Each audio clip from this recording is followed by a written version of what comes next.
Sitting here and listening to Marty Martin. I wish I can get on his thing. He had something. He said, hidden games. Man, what you talking about? You right, bro. You right. You know, you part of the tree as well.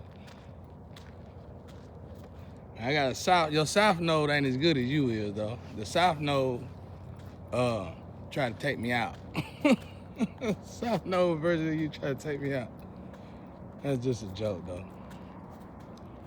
And like, I know all y'all south nodes personally, physically. In the world, you know. Done met them physically. But anyway, I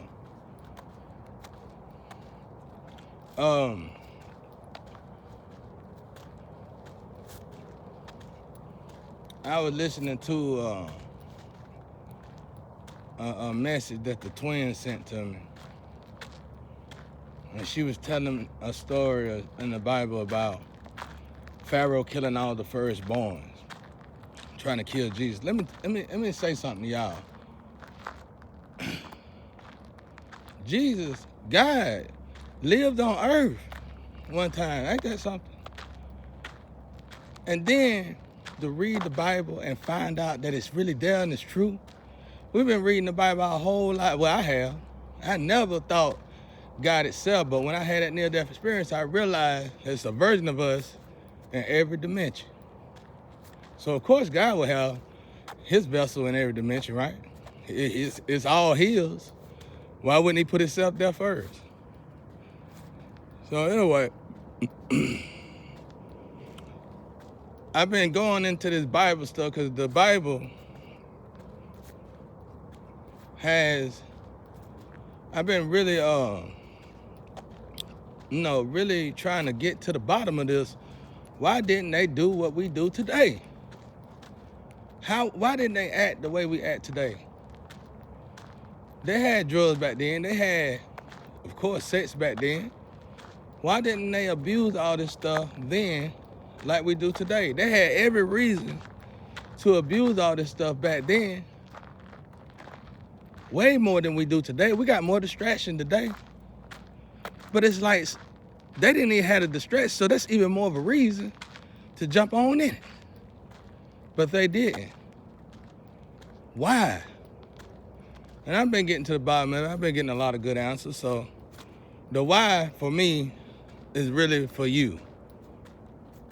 I almost got it. Like literally got it. I almost got it. But I'm not gonna tell it yet. But I will give you some of it. I'm gonna turn Marty Martin down. He up too loud. I've been started hollering at nighttime. But anyway,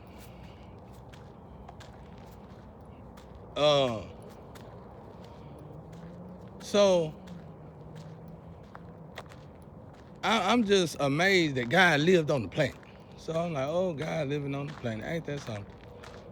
You can just go to God, hi, God, these people been bothering me. He tell you exactly what to do. You just do it. You become the king of the world. Wow. Just imagine that. That's better than TV. That's better than money. What happened? Somehow man decided to try to get rid of God. How can you get rid of God? A lucky guess would be to make the world nasty. Because God don't like darkness. Not like that anyway. You know, God don't like, hey, he want to clean. Cleanliness is next to godliness.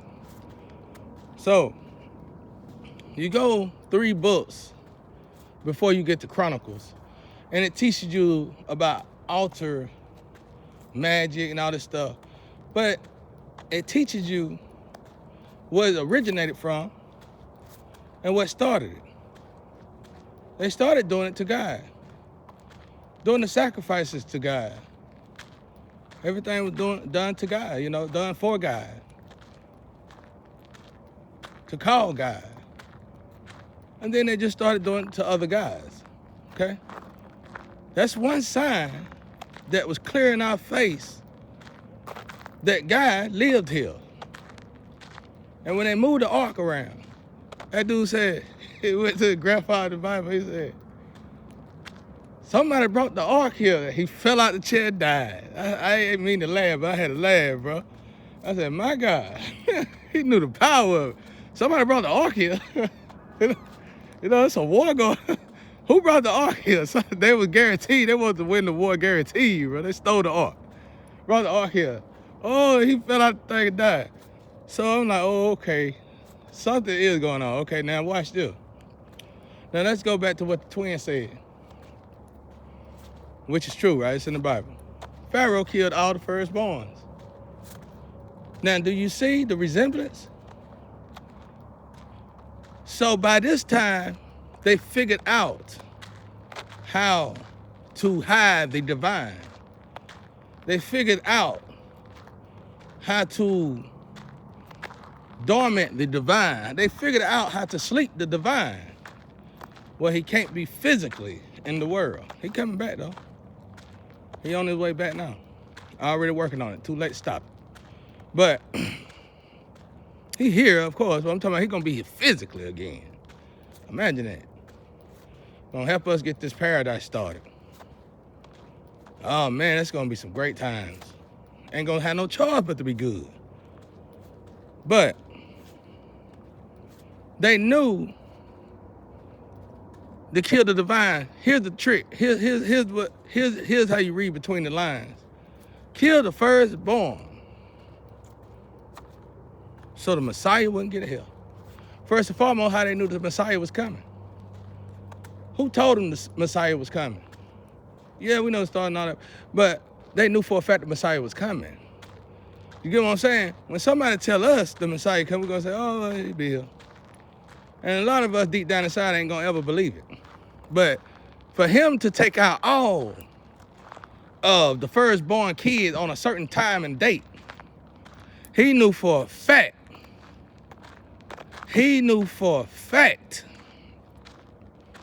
that the Messiah was coming. That brings truth and facts to the first 3 books before Chronicles. How to explain how they keep going to God, they go to God, talk to God, all the way up down to really burning bush. Noah Ark. Adam and Eve. Amazing. So what are we missing here today? That physical presence of God, baby.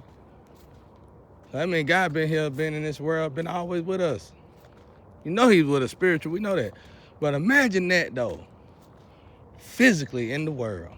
That's why probably a lot of the reason why they didn't abuse a lot of stuff and they didn't use a lot of stuff. And they didn't move like we did today, like we do today. Man, isn't that beautiful? We just got something solid, ladies and gentlemen. And I can almost guarantee you, in 2 more lifetimes, God himself will be living here on the planet with us. I'll definitely have a vessel and a home, and y'all gonna know exactly where he's located. We all are. Man, that's amazing. Absolutely beautiful. I'm glad I gave my all to God in this situation. One thing I didn't want to do, I still a little stressed a little bit. I didn't want to get in my feelings about what I didn't have. I did not want to get in my feelings about what I wanted. Because if I would have started doing that, I wouldn't have never appreciated everything that I'm learning walking with God in this moment. You know, you don't never feel real hurt until you actually hurt God and you know you hurt God. When we living in our flesh, when we out there in the world, we don't notice when we hurt God. Some of us disrespect God and talk to God any kind of way. But I'm long past that now. To the point where when God gave me this opportunity, what I stressed the most was failing God. And that's why I hated that test. Because for me, it was the only thing in between me and God. I really wholeheartedly couldn't stand that test. I could care less about the tool and the jokes. I could care less about any of that. I just knew God wanted me to do something, and it had something to do with the forest or garden or the sex realm. And I knew at first I couldn't completely leave myself out of the equation. And I knew I couldn't completely put myself into the equation. I knew I had to balance both worlds. And then I had to immediately escape the one world. I felt like that was so hard because my main goal, my main problem was failing God. I didn't want to fail God. When you finally realize you done failed God, when you finally done reach the destination, thank you, God, for meditation and prayers and Bibles. When you finally started walking with God, and you can finally feel God's presence, and you can finally feel the good that God do for us, and you can finally acknowledge the gifts that God give to us, and it's more noticeable than the oxygen we breathe. It broke me down. Then I got on my knees. It broke me down. And I stayed on my knees until I can hear God speak. Because I realized how far I fell from God's grace. Most importantly, I realized how special I was to God, and I realized how special we all are to God, each and every last one of us. And God showed me how even out of 8 billion people, each and every last one of us got something so uniquely gifted, something so uniquely to each and every last one of us that only God, that's that relationship between us and God. Only God can show it to you, but you got to give yourself to God. Wholeheartedly, you got to have the faith. You got to push forth. You got to shove yourself. I'm going to tell you, when I got off all the world had to offer me to so-called motivate me, I did not realize that it was going to throw away motivation.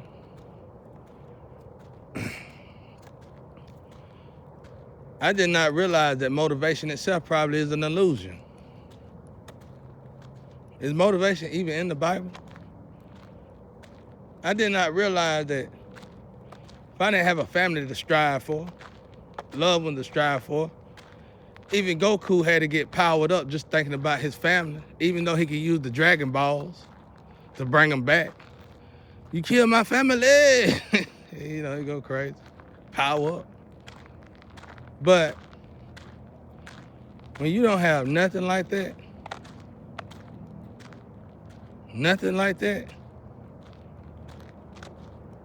and then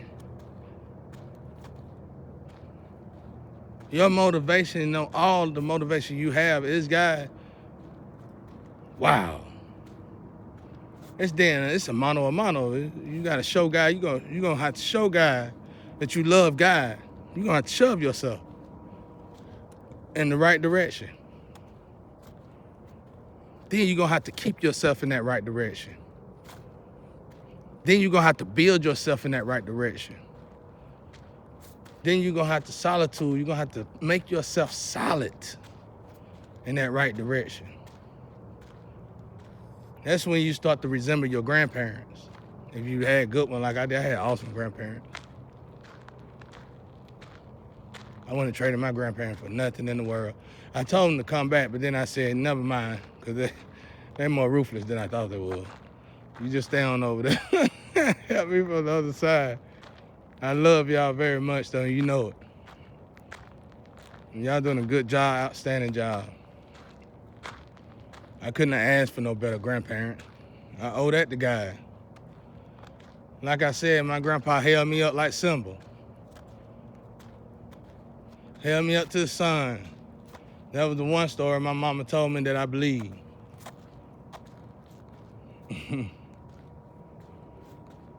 Because the way my grandpa treated me every day lets me know that he really loved me.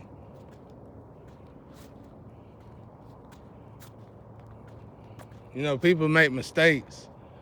You have children, grandkids that might not understand them like I did because it might have been a mistake made. But God showed me when God started letting me work with him and seeing all these people who kept hurting me, who kept just looking for me to hurt me, torture me, to bring me down. And then God was like, he said, well, you found your flame, your twin, they won't do that. They ain't supposed to. Then I found my flame and she did it. And I said, God, what is this? What do this mean? He said, being here. And that broke me down. I'm looking for God to say, she did what? What she do that for? I'm going to get her. Let's go get her, son. God did not say that at all. God said, being here. I start to use that a lot now. If I had kids, well, if I had my child, and my child asked me something, I say, being here. He asked me, why they do this and why they do that? Being here. Being alive. Being human. Are we supposed to be angels? See, an angel won't sacrifice nobody. An angel won't hurt nobody.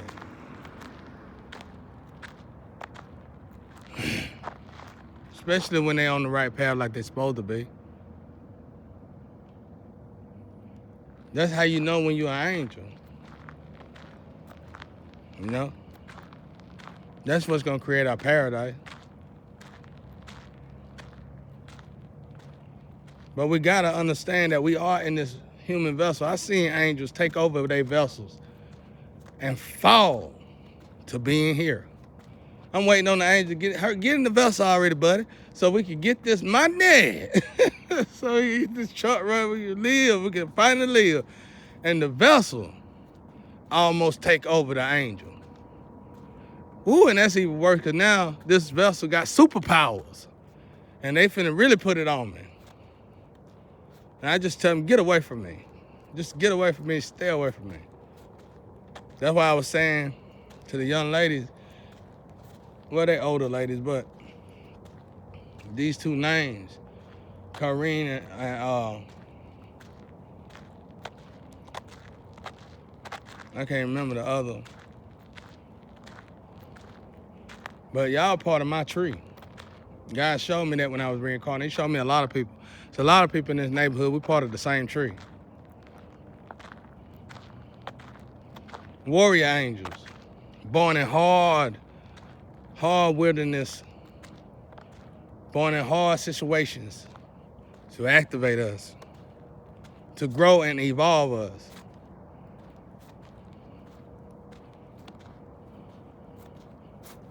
To build us. Mistakes happen. We must learn from our mistakes. Grow and press forward.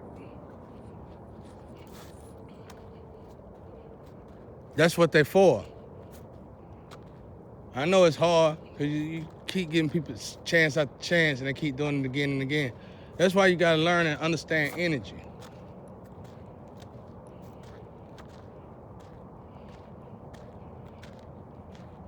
You gotta learn and understand energy.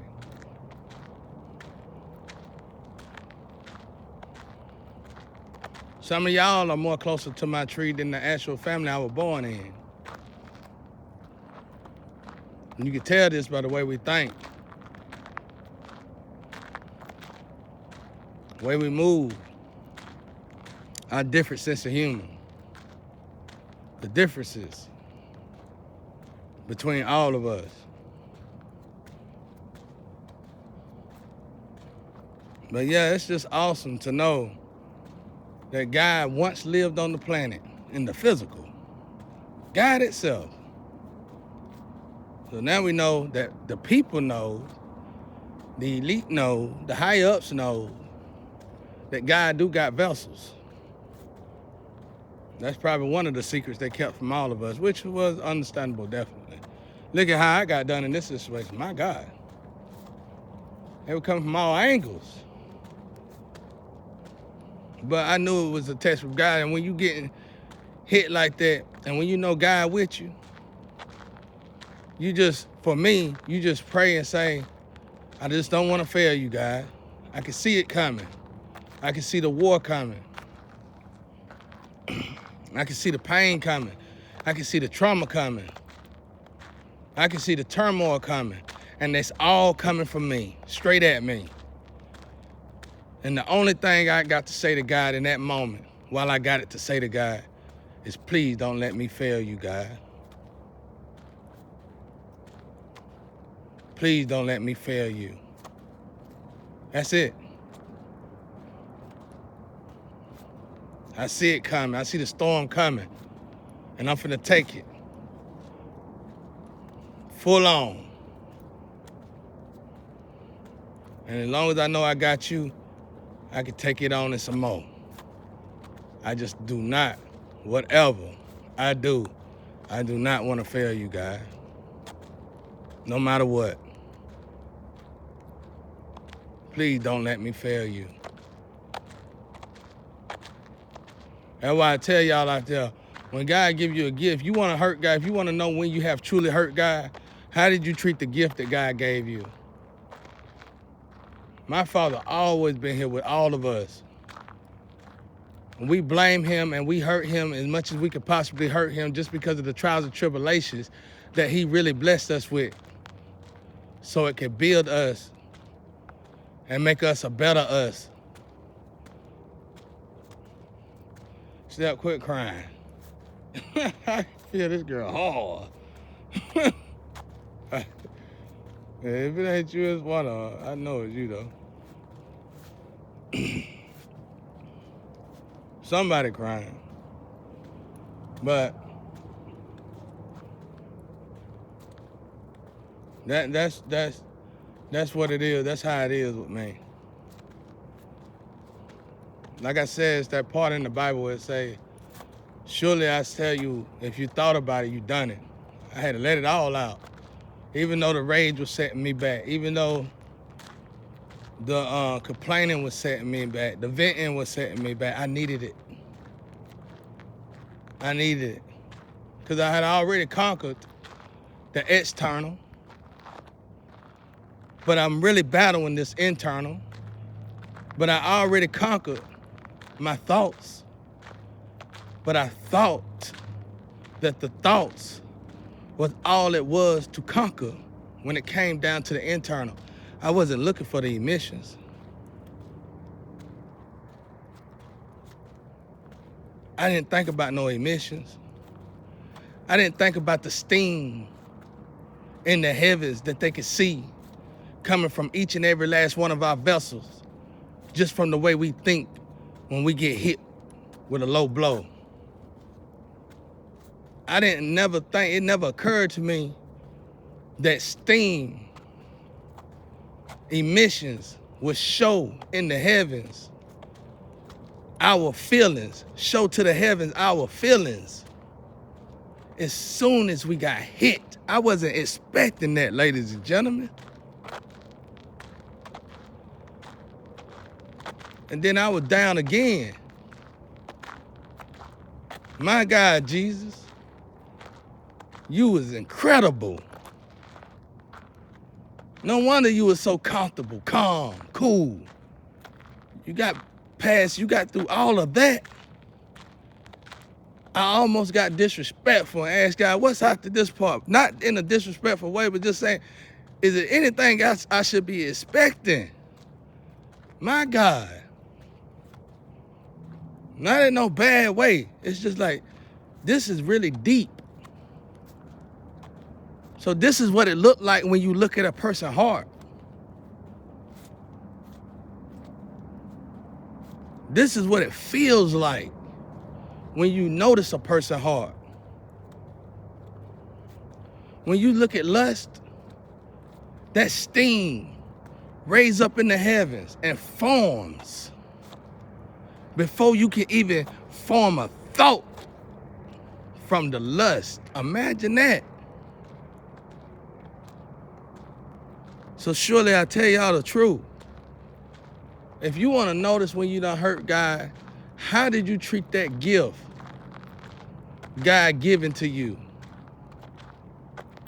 Now that I notice a gift from God, I have to sit back. Thankfully, I'm by myself and reminisce. And it was many times God gifted me, but I was too in my pride. I was too in my ego. My pride made sure I didn't notice the gift from God. Samuel. I learned that talking to Samuel one day. My pride didn't let me notice the gift from God.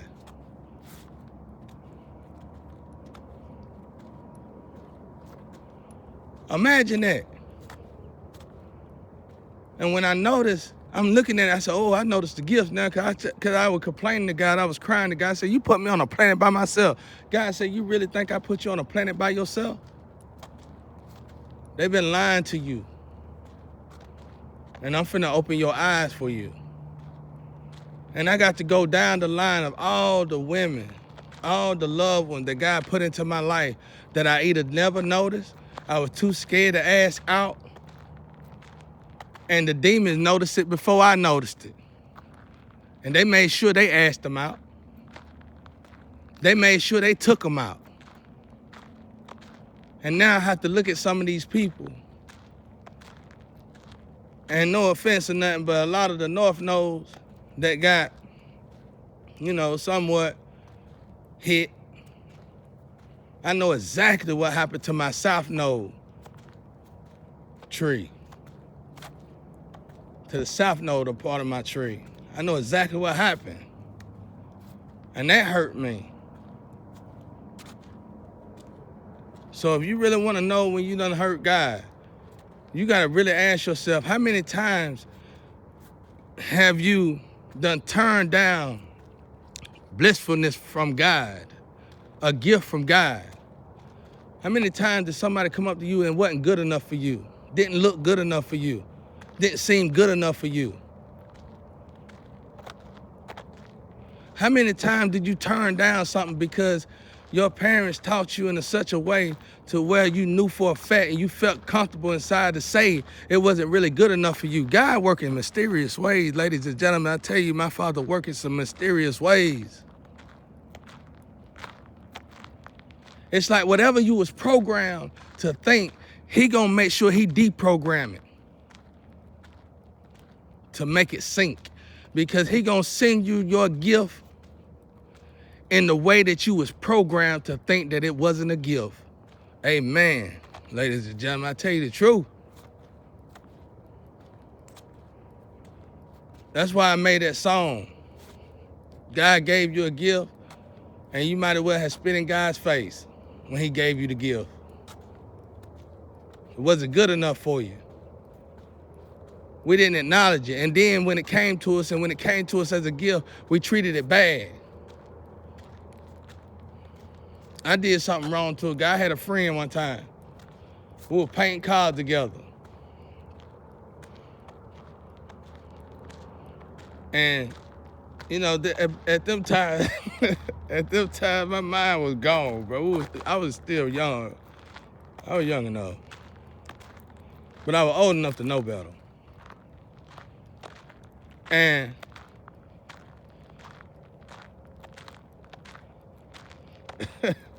I don't even want to tell this story because it's going to mess this old message. I have to tell it another day.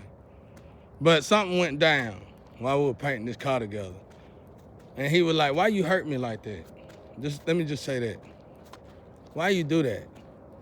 And I never saw that friend again. And when I did, I could tell that friend that used to be a friend was no longer a friend.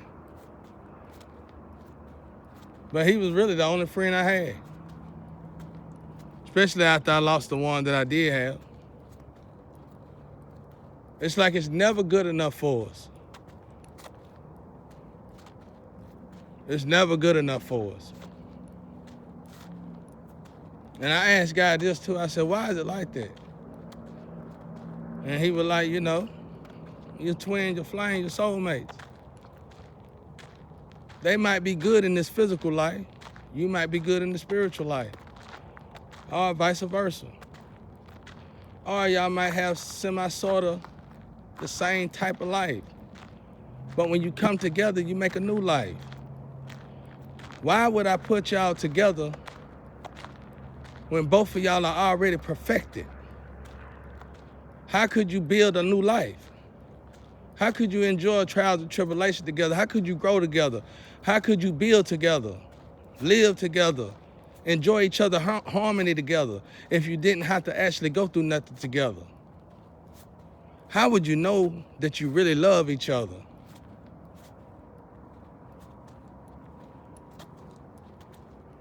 I can go get this friend and he'll help me work on a car. The other so-called friends will only help me ride in it. See the difference?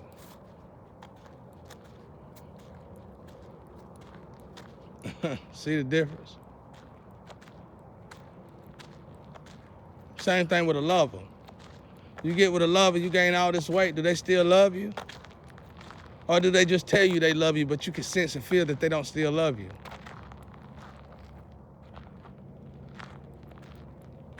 When you hurt and you get something happen and you might possibly have to be in a wheelchair, do they still love you? Do they mind pushing you around in the wheelchair, taking you out of the wheelchair, cleaning you, and putting you back in the wheelchair? Or do they really want to vent to you now that you're in a wheelchair? Do they really want to argue with you now that you're in a wheelchair? Do they really want to really hurt you and harass you now that you're in a wheelchair? Do they love you now that you're in a wheelchair? For better or worse, ladies and gentlemen. For better or worse.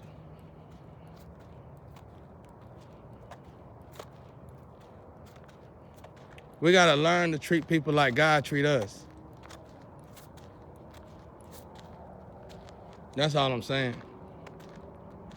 And we gotta stop being scared to love one another. We already know we're not scared to kill each other. We already know how far we'll go to destroy one another. We know how clever we can get to kill and destroy each other. But we are so scared to love each other. Why? Because we're scared to be loved ourselves. That's why you're supposed to love God. I done been hurt by so many people. I'm numb to it. It don't bother me because I know I got a friend with God. I know my best friend is God. I know my lover is God. When that person ain't there, God there. When that person leave, God still there. So I don't mind. If anything, I have to ask the divine to strengthen me so I won't be so kind in a way where I'm giving people fish and not showing them how to fish instead of showing them how to fish.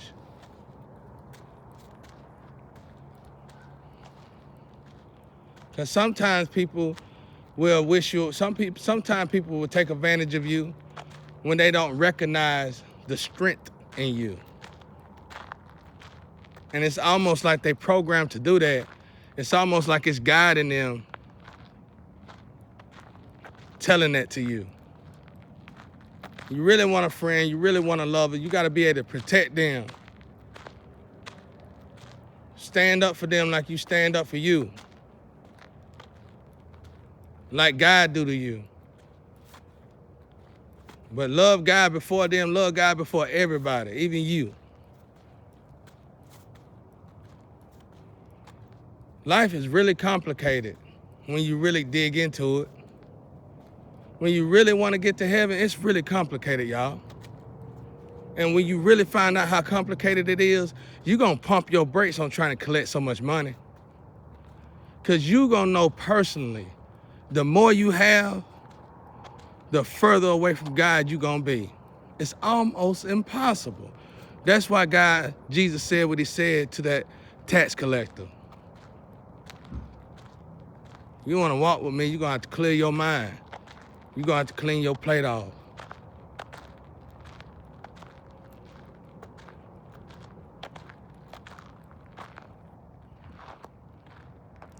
You believe in God, you got to prove it. Don't be scared to put them drugs down. Don't be scared to put that toxic behavior down. You got to be real to get to heaven. The way to heaven is narrow. The way to hell is broad. When you find out really how difficult it is to cleanse yourself, to detox yourself, to heal yourself, and to build yourself, you are going to step real lightly, gently. You're going to tread softly. You're going to move different. Because the preparation to hell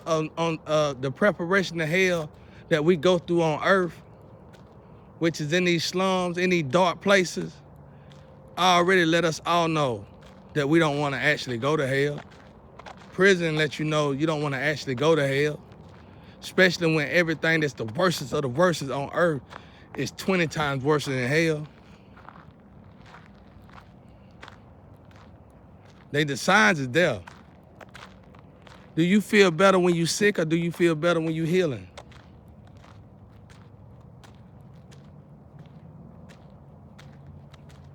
The signs is there.